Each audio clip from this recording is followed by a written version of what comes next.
ঘুম ভাঙলো আর চোখ খুলে অলস হাতে পর্দাটা সরাতেই বাইরের আলো এসে ফিসফিস করে বলল, আর কত ঘুমাবে, ওঠো এবার। জুন মাসের আজ বেশ কয়েকটা দিন হয়ে গেল, কিন্তু আমার অলসতা সে তো যাওয়ার নামই নেয় না। কিন্তু আমি তোকে দূরে ভাগাবই, তাই দিনটার শুরু করলাম এক গ্লাস ঠান্ডা পানি আর স্বাস্থ্যকর একটা পানীয়র সাথে। এবার আসা যাক রান্নাঘরের রণক্ষেত্রে।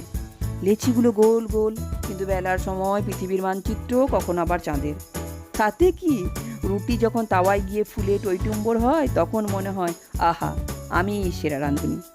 গরম যা পড়েছে রে ভাই, তাই পেট ভরাবার সাথে শরীরের কথাটা ভেবেই সাদা আলুর তরকারি আর পাকা কলা আর রুটি। কিন্তু আমার মতো চা প্রেমী মানুষ তো আবার এক কাপ চা ছাড়া দিনটা চলেই না, তাই চা তো আমি খাবই।